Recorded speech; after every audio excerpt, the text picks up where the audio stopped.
ഇന്ന് സാറ്റർഡേ എന്ന് പറയുമ്പോൾ എനിക്ക് കുറച്ച് റിലാക്സ് ചെയ്യാനുള്ള സമയമാണ്. പ്രത്യേകിച്ച് കിച്ചൺ ഡ്യൂട്ടി ഒന്നും എടുക്കാണ്ട് എനിക്ക് വേണ്ടി കുറച്ച് സമയം മാറ്റി വെക്കുന്ന ഒരു സെൽഫ് കെയർ ഡേ. പക്ഷേ 2 കുട്ടികളുള്ളതുകൊണ്ട് വെറുതെ ഇരിക്കാമെന്ന് വിചാരിച്ചാൽ നടക്കില്ല കേട്ടോ. അവരെ നോക്കണം. അതിനിടയിൽ എനിക്ക് വേണ്ടി ഞാൻ കുറച്ച് റിലാക്സിങ് ടൈം എപ്പോഴും സെറ്റ് ചെയ്തെടുക്കാറുണ്ട്. അങ്ങനെ രാവിലെ ആദ്യം കുട്ടികൾക്കുള്ള ബ്രേക്ക്ഫാസ്റ്റാണ് സെറ്റാക്കുന്നത്.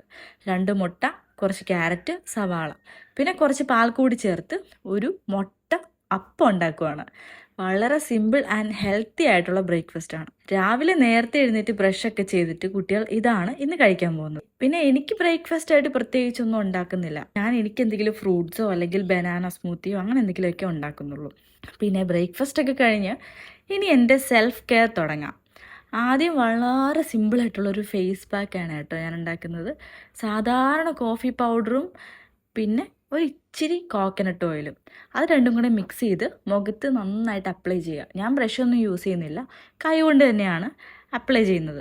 ശരിക്കും ഈ കോഫി പൗഡർ ഇട്ടാൽ നല്ലൊരു സ്ക്രബ് ഫീല് കിട്ടും. അപ്പോൾ നമ്മുടെ ഫേസിലെ ഡെഡ് സ്കിന്നൊക്കെ ഉണ്ടെങ്കിൽ അതൊക്കെ കുറേ അങ്ങ് റിമൂവ് ആയി കിട്ടും. പിന്നെ മാത്രമല്ല, ഇത് ചെയ്തിട്ട് ഫേസ് വാഷ് ചെയ്യുമ്പോൾ നിങ്ങൾക്ക് തന്നെ കാണാൻ പറ്റും എൻ്റെ മുഖത്തെ കുറേ ടാനൊക്കെ റിമൂവായി ഒരു ഫ്രഷ് ഫീല് കിട്ടും. ഒന്ന് ട്രൈ ചെയ്ത് നോക്കേണ്ട ഒരു പാക്കാണ് കേട്ടോ. പിന്നെ അടുത്തത് ഹെയർ കെയർ ആണ്. ഹെയർ കെയർ ഒരു സംഭവമില്ല, സാധാരണ കോക്കനട്ട് ഓയിൽ വെച്ചിട്ട് എൻ്റെ ഹെഡ് നന്നായിട്ടൊന്ന് മസാജ് ചെയ്ത് കൊടുക്കും. എൻ്റെ കുറച്ച് ഡ്രൈ സ്കിന്നാണ്, അതുകൊണ്ട് തന്നെ എനിക്ക് പെട്ടെന്ന് ഡാൻഡ്രഫൊക്കെ വരും തലയിൽ. അപ്പം ഇടയ്ക്ക് ഇങ്ങനെ ഓയിൽ മസാജൊക്കെ ചെയ്ത് കൊടുക്കുകയാണെങ്കിൽ ആ ഡ്രൈനെസ് ഒക്കെ കുറച്ച് കുറയും, ഡാൻഡ്രഫ് കൺട്രോൾ ചെയ്ത് കൊണ്ടുവരാൻ പറ്റും.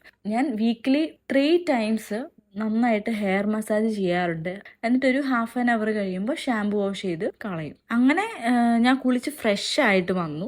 ആദ്യം ഞാൻ ഉപയോഗിക്കുന്നത് ബയോ ഓയിലാണ്. ഇത് ഞാൻ ആമസോണിൽ നിന്ന് ഓർഡർ ചെയ്തതാണ്. വേണമെന്നുണ്ടെങ്കിൽ ഞാൻ ലിങ്ക് ഡിസ്ക്രിപ്ഷനിൽ കൊടുത്തേക്കാം. ഇതാണ് ഞാൻ എൻ്റെ ബോഡിയിൽ അപ്ലൈ ചെയ്യുന്നത്. ഞാൻ ഓൾറെഡി പറഞ്ഞിട്ടുണ്ടായിരുന്നു എൻ്റെ നല്ല ഡ്രൈ സ്കിന്നാണ്. അപ്പം ഡ്രൈ സ്കിൻ തന്നെ വേണമെന്നില്ല, ഏത് സ്കിന്നിലുള്ളവർക്കും ഈ ഒരു ഓയിൽ അപ്ലൈ ചെയ്താൽ നല്ലൊരു ഫീലാണ്. പിന്നെ നല്ല ഫ്രാഗ്രൻസ് ആണ്, അടിപൊളി സ്മെല്ലാണ് കേട്ടോ, ഭയങ്കര ലോങ് ലാസ്റ്റിംഗ് ആണ്. പിന്നെ മാത്രമല്ല, ഡെലിവറി കഴിഞ്ഞപ്പോൾ എൻ്റെക്ക് കുറച്ച് സ്ട്രെച്ച് മാർക്സ് ഒക്കെ വന്നിട്ടുണ്ടായിരുന്നു. അപ്പോൾ അതൊക്കെ കുറേ കൺട്രോൾഡ് ആയി കേട്ടോ ഈ ഒരു പ്രോഡക്റ്റ് യൂസ് ചെയ്തിട്ട്. അടുത്ത മോയ്സ്ചറൈസർ എന്ന് പറഞ്ഞാൽ മോയ്സ്ചറക്സ് എന്ന് പറഞ്ഞ മോയ്സ്ചറൈസറാണ് ഞാൻ യൂസ് ചെയ്യുന്നത്. എനിക്ക് പിഗ്മെൻറ്റേഷനൊക്കെ വന്നിട്ടുണ്ടായിരുന്നു കണ്ണിന് ചുറ്റും.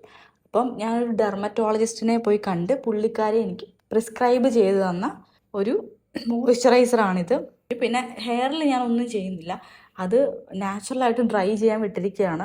പിന്നെ നെക്സ്റ്റ് കുട്ടികളുമായിട്ടുള്ള സമയമാണ്. കുട്ടികൾക്ക് ഞാനൊരു കിഡിലൻ പ്രോഡക്റ്റ് ആമസോണിൽ നിന്ന് മേടിച്ചു. ഇതിൽ നഴ്സറി റൈംസിൻ്റെ ഒരു ബുക്കുണ്ട്, പിന്നെ വേറൊരു സെറ്റ് ഉണ്ട്. അതിനകത്ത് 10 ബുക്സ് ആണുള്ളത്.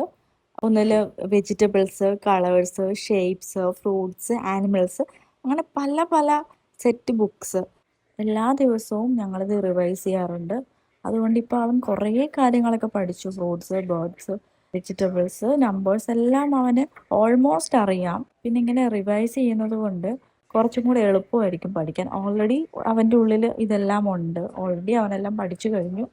അപ്പോൾ കുറച്ചും കൂടെ പെട്ടെന്ന് പഠിക്കാൻ പറ്റും. അപ്പോൾ ഇത്രയേ ഉള്ളൂ ഇന്നത്തെ ഞങ്ങളുടെ ഈവനിങ്.